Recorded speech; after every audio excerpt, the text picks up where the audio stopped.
todos.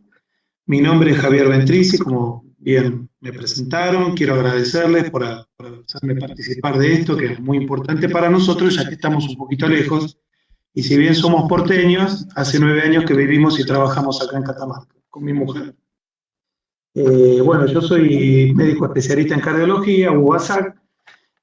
Como bien dijiste, soy el encargado del laboratorio de ECO del Sanatorio Pasteur, que es un sanatorio de alta complejidad. Y hoy le voy a presentar 2 casos de una misma patología y que tuvieron diferente evolución. Como es sabido, el TEP es la tercera causa de mortalidad cardiovascular, luego del IAM y el ACV. Y su forma de presentación clínica a veces es muy variable y va desde lo oligosintomático hasta el shock y la muerte. Para nosotros el ECO juega un rol muy importante en la estratificación de riesgo en el momento del diagnóstico, como así nos ayuda también a tomar diferentes estrategias de tratamiento y nos marca el pronóstico. Bueno, un poquito acá nosotros, desde que estamos acá, abrimos la residencia de cardiología, mi mujer, contamos con unidad coronaria, hemodinamia, y ahí atrás está el viejo Vivid 7, que es con el cual yo hice los estudios. Hoy contamos con un poquito más de tecnología, pero la verdad que, bueno, hacemos muchos estudios y tenemos bastante casuística. Paso a presentarles. ¿Se escucha bien? Perdón. Sí, perfecto. Bueno, les paso a presentar el primer caso. Se trata de un paciente de 68 años de edad, sexo femenino, hipertensa, dislipémica, con hipotiroidismo, y en los controles cardiológicos habituales en otra institución presentaba ecocardiograma previo normal. Esto.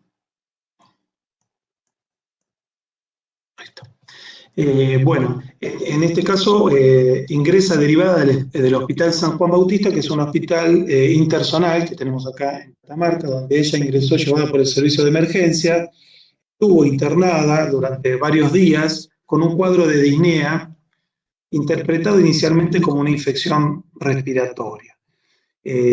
Pasados 2 o 3 días le hacen el ecocardiograma y el informe verbal comenta que tiene deterioro de la función del ventrículo derecho, con necesidad de mayor complejidad y tratamiento, y por presentar obra social, la paciente se deriva a nuestro sanatorio. Bueno, como antecedentes importantes, esta persona presentaba viaje prolongado, tuvo un reposo obligado por una situación particular y un viaje en avión de 2 horas. 13 días después presentó disnea progresiva con episodio sincopal, con restitución ad integrum, constatándose una presión mayor a 90 en el inmediato después del episodio. Al examen físico, disnea, clase funcional 4, dolor en el hemitórax izquierdo y taquicardia era lo más relevante en ese momento. La placa de tórax es una placa con portátil en unidad coronaria.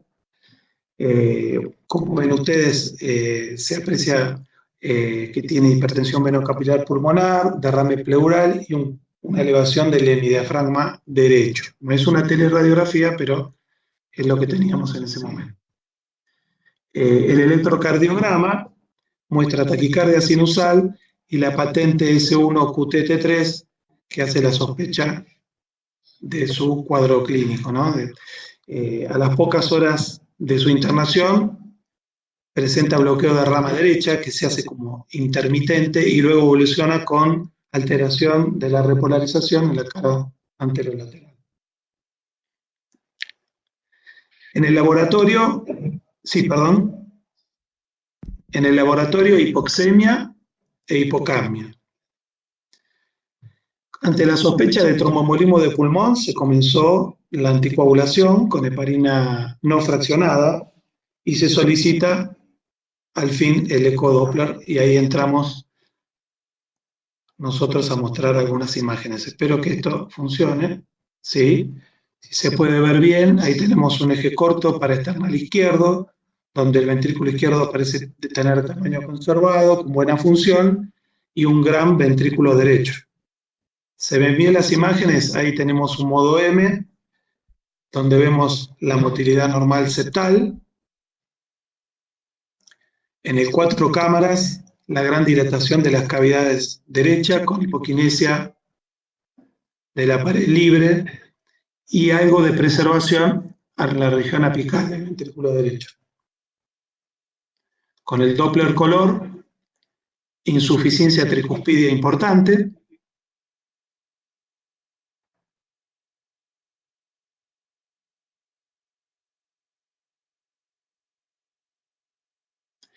Y bueno, hacemos las mediciones habituales derivadas del espectro del Doppler continuo, de la insuficiencia tricuspidia. Ahí vemos las velocidades y las mediciones que hacemos. Tiene hipertensión pulmonar importante. Con la hipoquinesia de la pared libre, así fue el informe. Principalmente, por lo que nosotros podíamos apreciar, las porciones medial y basal con escaso compromiso apical, deterioro de la función, la vena cava estaba dilatada y tenía colapso parcial, y la insuficiencia tricuspidia como la mostramos.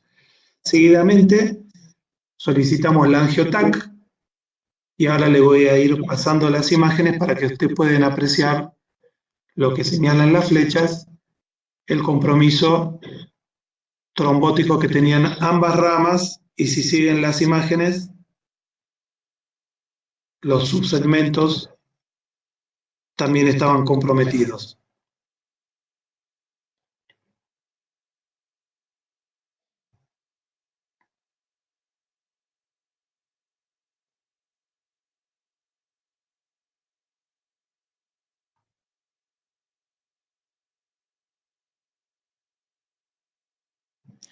Se observan defectos intraluminales en ambas ramas de la arteria pulmonar y segmentaria y subsegmentaria por angiotac.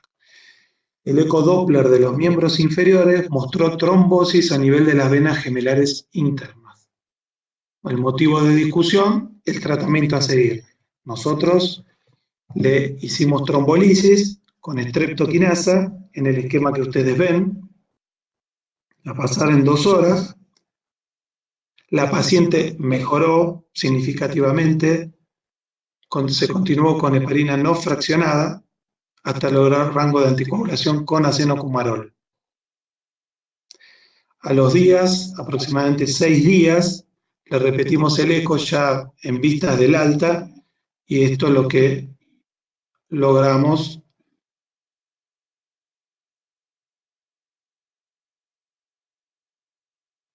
La reducción del tamaño de las cavidades derechas con mejoría notable de la función sistólica del ventrículo derecho, reducción del tamaño de la aurícula, y las presiones pulmonares bajaron a 25 aproximadamente.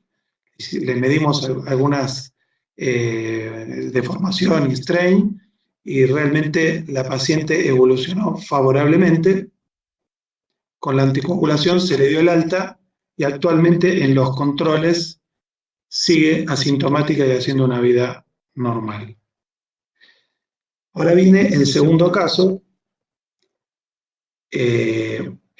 Después al final haremos algún comentario y si hay alguna pregunta, si les parece bien. Este es un paciente de 70 años que ingresa en la fecha que ustedes ven ahí, el 11 del 2 del 2012, al servicio de clínica médica, con cuadro de fiebre, disnea y malestar general. Antecedente de reposo prolongado por un traumatismo de rodilla.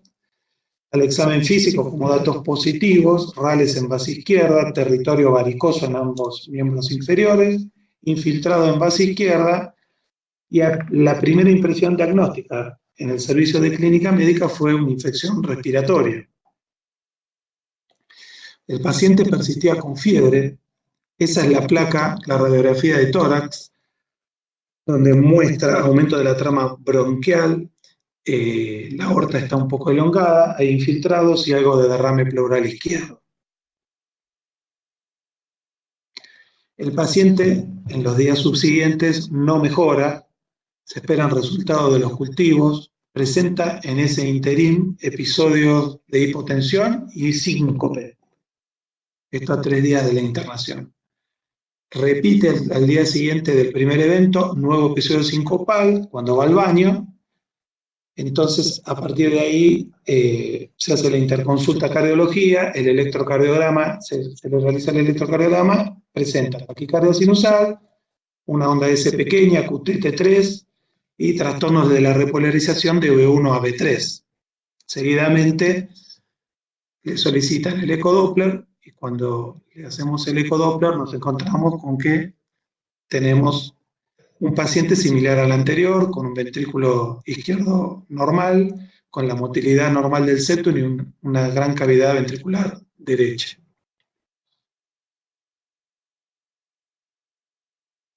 Motilidad normal en el modo M, derivado del 2D del ventrículo izquierdo.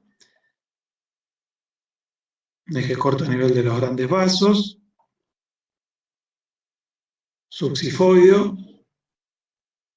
Ahí se ve los trastornos de motilidad de la pared libre del ventrículo derecho, dilatación de la vena cava inferior de más de 21 milímetros, con escaso colapso. Y bueno, con esos datos del ecocardiograma y el electrocardiograma se decide que el paciente pase a la unidad coronaria, con un eco positivo para TEP, y el paciente ingresa normotenso con disnea de saturación. El electrocardiograma desarrolla bloqueo de rama derecha, persiste con taquicardia, hipocapnia e hipoxemia, y le pedimos la angiotomografía. Les voy a ir pasando las imágenes para que puedan apreciar el compromiso bilateral importante de este paciente.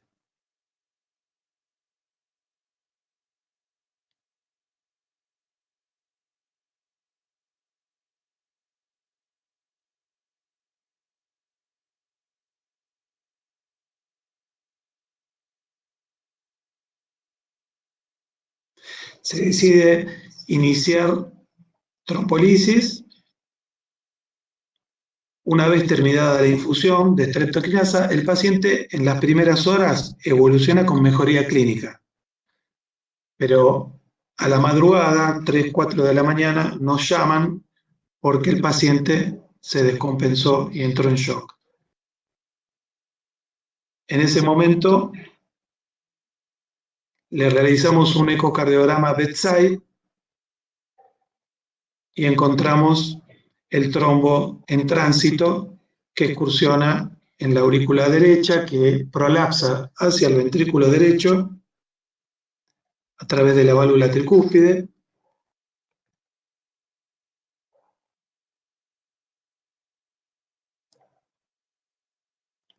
La forma del trombo bien típica de estos trombos que vienen de las venas profundas periféricas, por el moldeado, por las características.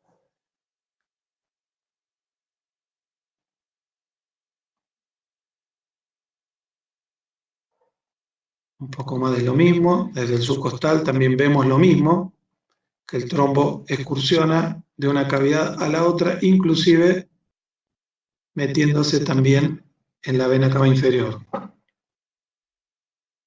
No sé si se logra ver bien. Sí, se ve.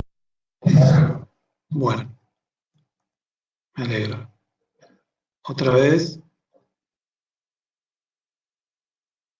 Bueno, paciente presenta en ese momento paro cardiorrespiratorio, se le realizan las maniobras, pero el paciente fallece sin respuesta.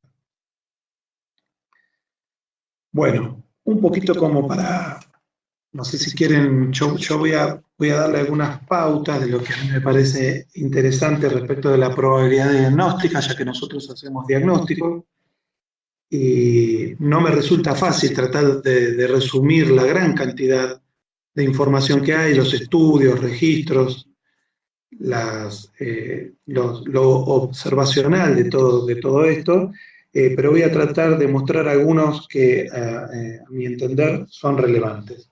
Ante un paciente con sospecha de TEP, tenemos que ver cuál es nuestra probabilidad diagnóstica. Y uno de los scores más utilizados es este que mostramos acá, que es el score de Wells, y este nos permite, con pocos datos, hacer aproximación diagnóstica. Como muestra esta diapositiva, los síntomas y signos no son claros y de hecho el 50% de los pacientes con TEP confirmado presentan disnea al igual que los pacientes que el TEP quedó descartado. Para los europeos, a ver un segundito, se trabó esto. Para los europeos, una vez hecho el diagnóstico de TEP con shock, el paciente tiene alta mortalidad temprana. Y el motivo de los dos atenuados que yo les presento hoy es el TEP de riesgo intermedio, que es este que se presenta acá, entre un 3 y un 15%, que es el que nos plantea siempre conflictos. Por eso, el paciente de riesgo intermedio es el que se presenta sin shock y la mortalidad oscila entre 3 y 15%. Los que definen el riesgo intermedio, si es alto o bajo, son los scores, como por ejemplo el de PESI, la disfunción del ventrículo derecho y los marcadores bioquímicos, como podrían ser el BNP, que nosotros en ese momento no teníamos, o la troponina. Esta es la estratificación de riesgo, el score de PESI, que a mi entender siempre es bueno tenerla presente. Están las variables y la puntuación. En la estratificación de riesgo nos ayuda a definir al paciente de mayor riesgo en el grupo intermedio. Para los americanos, el paciente con riesgo intermedio se define como submasivo. Y esto es evaluar la función o la disfunción del ventrículo derecho. Y esto lo podemos hacer a través del eco, del ATAC o de las mediciones que se hacen bioquímicas, como por ejemplo con el BNP, y en el electrocardiograma evaluar el bloqueo de rama derecha, que nosotros lo vimos en estos dos pacientes. Si hay necrosis, troponina. Bueno, este es un algoritmo de los canadienses donde se presentan dos escenarios según la estabilidad hemodinámica de los pacientes, de estos pacientes.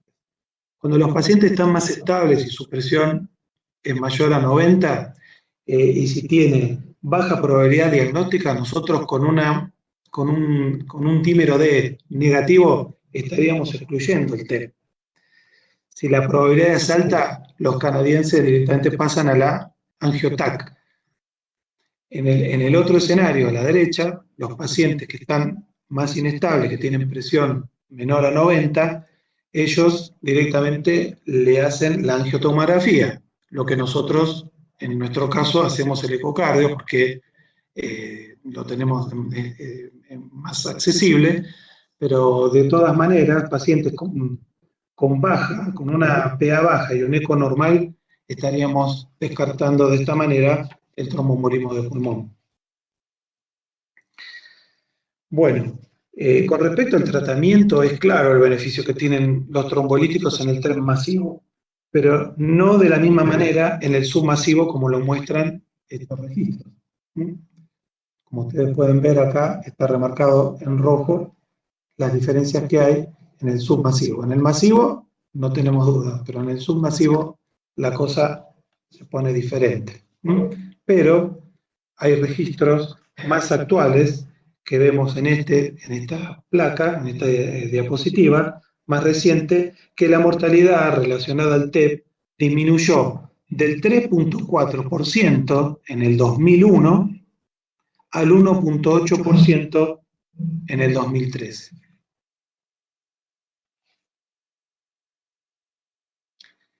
En esta tabla se muestran los estudios randomizados que compararon trombolíticos con anticoagulación en el TEP submasivo o de intermedio.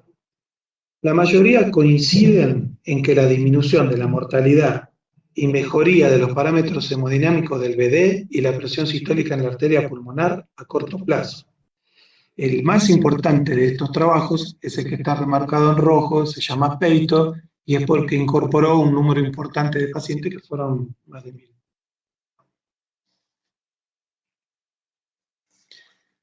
Bueno, en las guías europeas del 2014, el fibrinolítico fue clase 1 en el TEP con shock y 2A, nivel de evidencia B, en el TEP de intermedia probabilidad.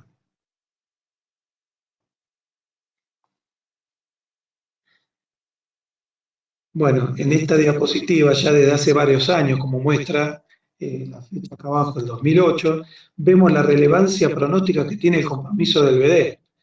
Estos autores mostraron que la mortalidad temprana ocurre predominantemente cuando peor es la función del ventrículo derecho. Bueno, esto es algo de la práctica diaria y me parece que es importante entender que es lo que hacemos habitualmente, pero que el 60-60, el signo 60-60 nos explica en dos partes lo que medimos. Por un lado, en la insuficiencia tricuspidia, la velocidad y los gradientes, más el comportamiento y el escenario de la vena cava inferior para sumarle las presiones de la aurícula derecha. Y en el otro lado tenemos las mediciones de las velocidades a nivel de la arteria pulmonar, con la muesca típica telesistólica, y si esto nos resulta que de los dos lados tenemos menos de 60 milímetros de mercurio y menos de 60 en el tiempo de aceleración, si coinciden, estamos hablando de que esto nos da un 94% de especificidad para TEP agudo. Es importante, simple y de práctica diaria. Otros parámetros que habitualmente vemos en estos pacientes, como el signo del McConnell, que está descrito, que también tiene especificidad, que a veces es difícil de ver porque hay mucha interdependencia entre los dos ventrículos y a veces el ventrículo izquierdo, que la mayoría de las veces está preservado, hace como que puede arrastrar a esa parte del ápex del BD y confundirnos, pero para los que más o menos tenemos un poco de experiencia, habitualmente se logra ver el compromiso de la pared libre, pero con cierta región apical respetada. Después, bueno, la relación BD-BI, la insuficiencia tricuspida que ya hablamos, el ventrículo derecho que también, si está dilatado, hipokinético y demás.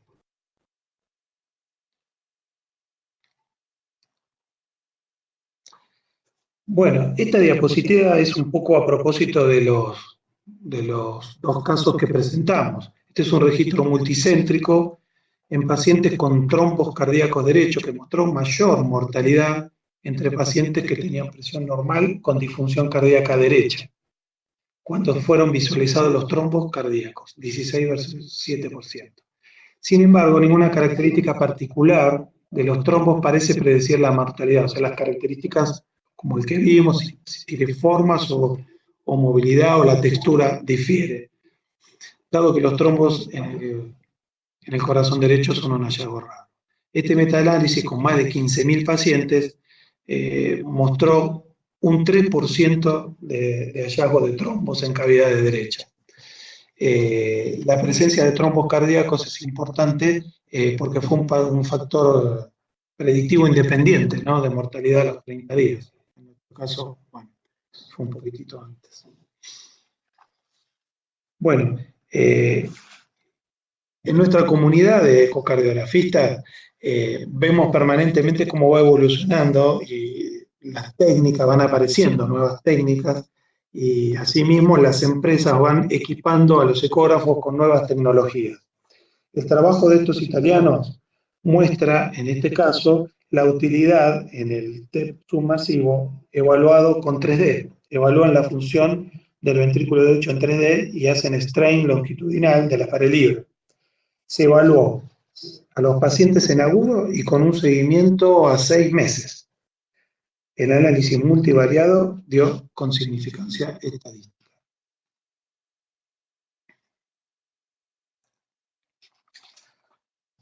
Bueno, a pesar de saber la gran utilidad diagnóstica y pronóstica en el tromboembolismo de pulmón, en este estudio observacional con 2.000 pacientes internados por TEP confirmado, solo un 30% tenían ecos, a pesar de ser indicación clase 2A, ¿verdad? Entonces, yo creo, ¿no?, que en nuestro medio, o por lo menos donde yo trabajé siempre, el eco tiene una participación fundamental. Y en mi caso generé de forma inconsciente lo que yo llamé la ecodependencia. Muchas gracias. Bueno,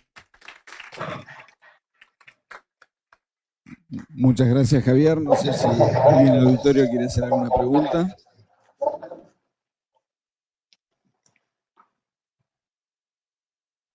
¿Cómo te va, Javier? No sé si me escuchás, Mariano Falconi. Hola Mariano, ¿cómo estás? ¿Qué tal? Bien. Mira, primero felicitarte. Me parece que fue un excelente resumen del tema y además dos casos muy ejemplificadores de lo que puede llegar a pasar. La verdad es que uno se pregunta si después del segundo caso cambiaría algo la estrategia en el tercero, ¿no? Y porque uno dice, bueno, anduvo mal, y alguno piensa los trombolíticos le hizaron lo que le quedaba el trombo a las piernas y se liberó, ¿no? Es lo que uno piensa. Pero la verdad es que la evidencia apoya el uso de los trombolíticos en este escenario y nadie puede decir que esto no hubiera pasado de todas maneras. Por supuesto que un trombolítico uno piensa que probablemente haya favorecido de alguna manera la lisis de la pared del trombo y eso haya movilizado algo residual en miembros inferiores. Tal vez sí en los altos riesgos uno podría discutir el filtro de Nakaba en un paciente de estas características para el futuro, como un tratamiento coadyuvante a la embolia de pulmón, justamente para prevenir el RETEP, que es uno de los temores. Y el tercero es que en algunos lugares promueven, si están todas las condiciones dadas, la cirugía de urgencia del tromboembolismo de pulmón con la trombectomía a cargo de una mano muy experimentada, ¿no? Que lo hay en algunos centros. Pero fuera de ese escenario me parece que uno no puede dejar de pensar en los trombolíticos en un paciente yocado y creo que si uno no balancea la posibilidad de operarlo, tiene que hacerlo, ¿no? Sí, de hecho nosotros, un comentario, ¿no? Nosotros estábamos con el cirujano cardiovascular al lado de la cama del paciente, no nos dio tiempo a intentar nada. Realmente es muy difícil esta situación porque el paciente estaba en paro prácticamente. Así que, pero sí, hay que pensar las nuevas técnicas y es cierto que uno en esa inicio de tratar, a veces pasan estas cosas y por eso me gustó mostrarlo. Bueno, primero felicitaciones por la presentación. Sergio Barata está hablando. Dos comentarios. El primero, digamos, siempre que tenemos un paciente con TEP agudo e hipoxemia, los mecanismos a veces pueden estar dados por el impacto pulmonar, pero siempre es muy bueno evaluar la presencia de permeabilidad del foramen oval. A veces una prueba de burbuja es muy útil para detectar este mecanismo, que básicamente es un mecanismo que habitualmente no termina de corregir con el incremento de la presión inspirada. Después, un segundo comentario en cuanto a la indicación de trombolíticos, sobre todo en los TEP de riesgo intermedio-alto, que es un grupo muy discutido y que plantea discusión. Yo creo que hay que tener mucho cuidado con interpretar el peito como la evidencia de que realmente no son útiles. Por supuesto que no hay la evidencia que lo apoye duramente, pero cuando uno analiza la mortalidad del grupo del peito, la mortalidad es del 2%, y esa no es la mortalidad del TEP de riesgo intermedio alto. Como vos mostraste en otros estudios, la mortalidad es 7-8%. Ese es un estudio que refleja muy poco el riesgo intermedio alto, y yo creo que en los pacientes que por ahí no tienen descompensación hemodinámica, parece que es un compromiso masivo, pero que tienen disfunción del BD y marcadores, sobre todo si están asociados a taquicardia, y sobre todo es un tromboembolismo de pulmón que tiene menos de 14 días en un paciente joven con bajo riesgo de sangrado. Yo creo que por lo menos un aspecto que uno debe planteárselo. Claro, totalmente de acuerdo. Sí. Lo otro, Javier, te quería comentar que me quedó en el tintero. Si existe siempre la factibilidad técnica, hoy se está utilizando mucho lo que es el tratamiento local del TEP. Si vos no, digamos, hablamos de la cirugía, hablamos del filtro, si uno puede hacer un cateterismo selectivo de la arteria pulmonar y hacer con los catéteres de ultrasonido la lisis local junto con una dosis muy baja de trombolísticos, eso también es una muy buena opción porque disminuye mucho el riesgo de sangrado en cuanto a que la dosis de trombolítico es muy baja y tiene una tasa de efectividad igual o mayor que el trombolítico sistémico. Con lo cual, por supuesto, esto tiene que hacerse sin mucha demora, pero Digamos, si uno tiene que implementar toda una logística atrás de esto, no, pero si uno la tiene la posibilidad de hacerla, es otra posibilidad. Y lo otro que te quería decir es que también es muy bueno hacer una tomografía, porque más allá de que la tomografía confirma lo que todos sospechamos y es medio claro que el paciente tiene un TEP, la tomografía ayuda mucho a estratificar en ver si el compromiso es proximal, distal y las características del trombo, pues uno puede tener una idea de si esto es un trombo completamente agudo, la posibilidad de mejoría es muy alta. Si en cambio se da la condición que a veces hemos visto de trombo crónico asociado a algún evento agudo más, porque el paciente viene con varios test previos y hay algunos signos que sugieren cronicidad en la tomografía, ahí la efectividad del trombolítico es menor y la efectividad de los mecanismos mecánicos y la cirugía es mayor, ¿no? Por eso la tomografía también es muy útil, no solo para el diagnóstico, sino para el pronóstico y para entender un poco más a los pacientes. Sí, con respecto a la trombolisis local, tuvimos experiencia en 2 casos que llegaron chocados, muertos los pacientes, y la verdad que no nos fue bien. Tenemos hemodinamia y tenemos un equipo, digamos, bueno, de gente muy experimentada. Así que nosotros no tuvimos buena experiencia con pacientes realmente que estaban realmente muy mal. Pero sí, lo tenemos en cuenta. Nosotros tenemos modestamente un team con hemodinamia, neumonología, hematología, UCO y ECO. Y la verdad que vimos muchos casos y afortunadamente la mayoría nos ha ido bien, ¿no? Yo hoy mostré uno y uno como para que se pueda ver un poco todo. Pero bien, estoy de acuerdo con vos, Mariano. Bueno,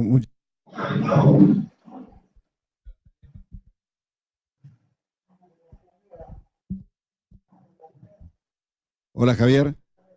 Bueno, quería agradecerte mucho la participación en Ateneo y bueno, esperamos el año que viene de nuevo.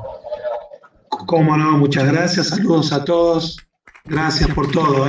Bueno, hola, yo soy Elio Barrera, soy médico ecocardiografista, soy parte del staff del servicio de ecocardiografía del Instituto Argentino de Diagnóstico. Y bueno, acá traemos un caso breve para presentar, así que vamos a ir un poco más al grano.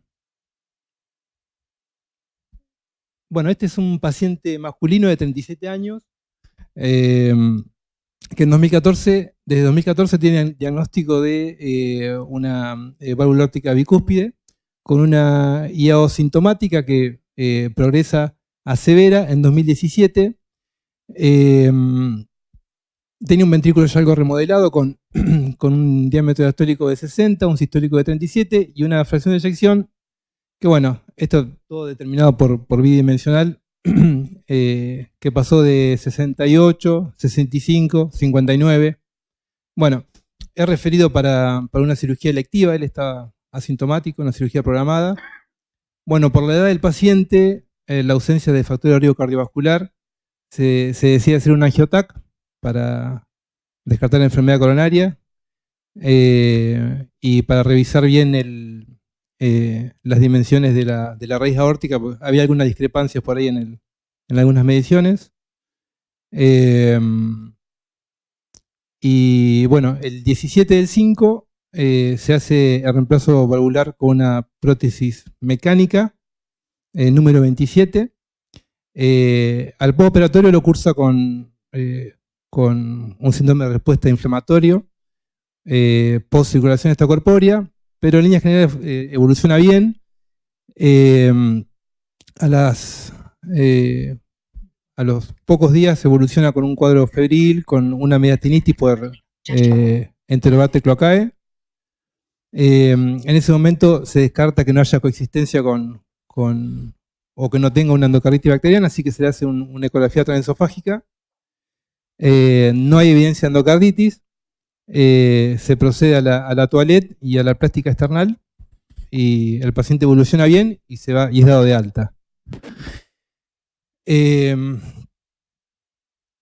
Un mes después, él se fue de alta el 25/6, el 27 consulta nuevamente por un cuadro de fiebre, solamente tenía fiebre, y en el laboratorio tenía los leucocitos ahí un poquitito altos, estaba con tratamiento antibiótico todavía por la mediastinitis, y al ingreso tenía, bueno, un electrocardiograma que mucho no decía, Tiene un trastorno de la repolarización y, si se quiere, un trastorno de la conducción interventricular ahí muy pequeñito. Bueno, él ya había sido operado. Y la placa de tórax tampoco decía mucho. Bueno, con todo esto se empieza, obviamente, se pide un ecocardiograma para descartar endocarditis, se lo hemocultiva también y es ingresado de nuevo. En ese momento entra por guardia y después, con esto ya, el paciente es ingresado a la unidad coronaria. Este es un ecocardiograma, bueno, transtorácico, una vista paraesternal.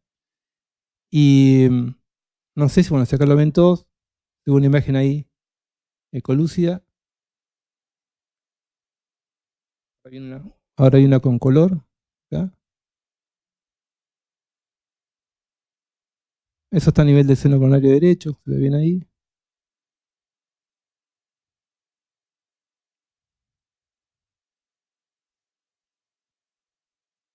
No sé si alguien quiere comentar algo.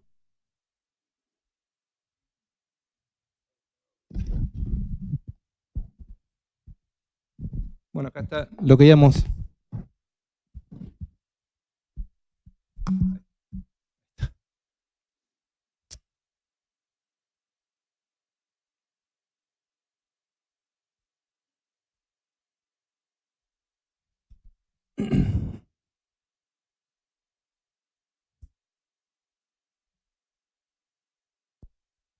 Hola. Y ahí lo que nos llamó la atención, que no solo parecía un absceso perivalvular, sino que nos daba la impresión de que comprometía la porción basal del septum interventricular. ¿Cómo hubieran procedido? ¿Qué otro estudio les parece pertinente o directamente con esto es un criterio suficiente o alcanza para ir a abordar un tratamiento? ¿Alguien quiere comentar algo?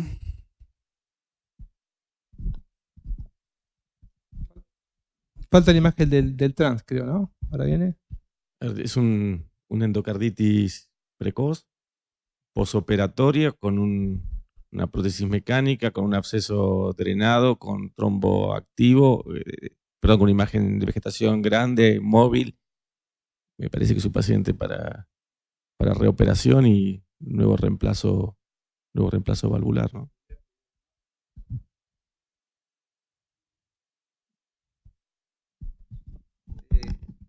El diagnóstico está hecho. A veces lo que uno necesita es un poco más de información técnica para abordarlo. Yo, si no demorase la cosa y la función renal es normal, le haría una angiotomografía cardíaca como para ver la extensión del absceso y la destrucción de los tejidos, sin que eso me va a cambiar la indicación, sino para que el cirujano tenga un panorama un poco más claro de cuál es el compromiso periprotésico y saber cuál va a ser qué es lo que se va a encontrar. Nosotros estamos tratando, yo siempre digo últimamente, que sea la menor cantidad de sorpresas posible lo que uno encuentra cuando va a abordar un paciente. Me parece que el diagnóstico está, como dijo Sergio, pero bueno, si uno tiene una angiotomografía, a veces se encuentra con que la cosa es mucho más grave de lo que parece. Bien, acá se ven las vegetaciones que bueno, en el transtorácico no se veía.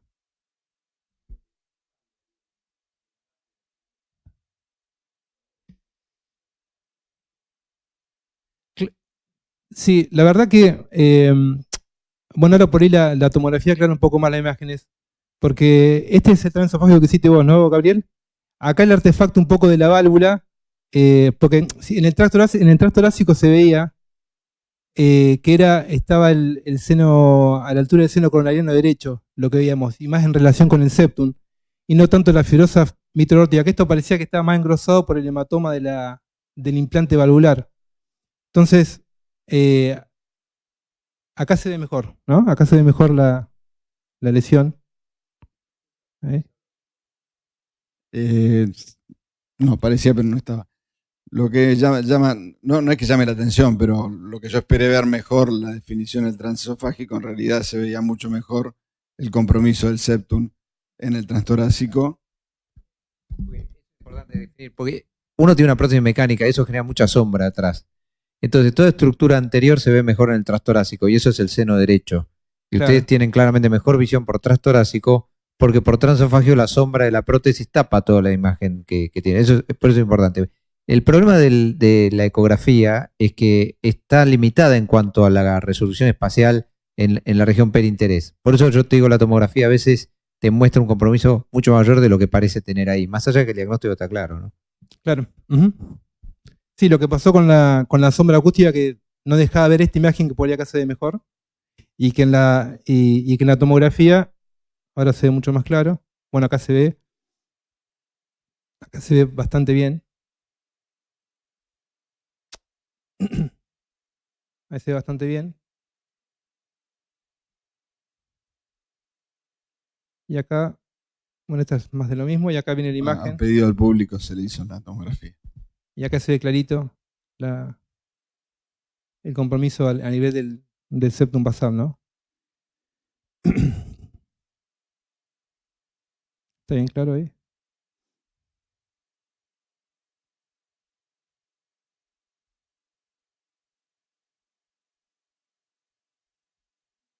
Hay con más detalle, la verdad que se veía bien.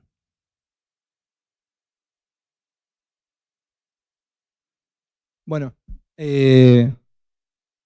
desarrolló rápidamente, ya a las 48 horas ya había desarrollado el mismo germen que se había hallado en la toilette de la mediastinitis, y en cultivo positivo 4D4. Y el 30 del 6, o sea, 3 días después del ingreso, se opera el paciente. Ahí se le pide un trans intraoperatorio. Yo también, cuando voy a verle al trans, también pienso en esta imagen que se veía muy engrosada, más que nada la parte de la fibrosa, y cuando el cirujano me dice dónde habían ido a operar, acá ya se ve la zona reparada, donde estaba el pseudoneurisma. Y en esta imagen, que acá hay una comparativa, acá hay una comparativa del preoperatorio del día 27 y este del día 30, que se ve bien clarito que, bueno, esta imagen ya no estaba, la que estaba previa, y esta es más representativa de todas, porque lo que llamaba la atención era que no tenía un compromiso también asociado de la fibrosis metrótica. Igual ya se veía que en la tomografía había estado bien. Datos que yo por ahí no sabía cuando fui a hacer el trans esofágico. Y sí estaba en ese momento, bueno, examinando el campo quirúrgico, el cirujano obviamente sabía qué hacer. Igual estaba stand-by un homoinjerto y una prótesis stainless como para hacer la cirugía. Y bueno, y él decidió el implante de una válvula protésica nuevamente, mecánica número 25, y cerrar con parche, o sea, resecar la parte donde estaba el compromiso en el septum, y lo cerró con un parche de pericárdico, y el paciente evolucionó bien. Se fue de alta sanatorial con tratamiento antibiótico parenteral hasta completar el esquema, que anduvo bien el paciente. Y bueno, eso es todo. Después, consulta 2 meses después por fiebre, escalofríos y artralgias, pero la verdad lo que tenía acá, se había activado todo de vuelta, pero lo que tenía era un cuadro gripal. Así que ya estábamos todos pobres, chicos. No sé si alguien quiere comentar algo.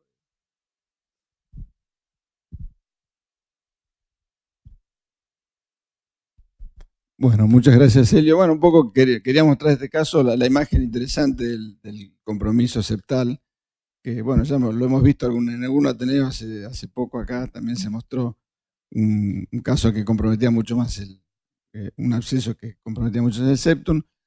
No tenía insuficiencia aórtica, no tenía leak periaórtico, había todo abocado a ese espacio perivalvular. Y bueno, por suerte el paciente anduvo muy bien. No tenemos un eco actual, el paciente no quiere ni pisar el sanatorio. El día ese que tuvo fiebre, estaba esperando para hacerse un eco y se fue. Y por suerte, bueno, se lo cultivó también, no volvió a repetir cultivos, así que anda bien hasta ahora. Bueno, muchas gracias. Thank you.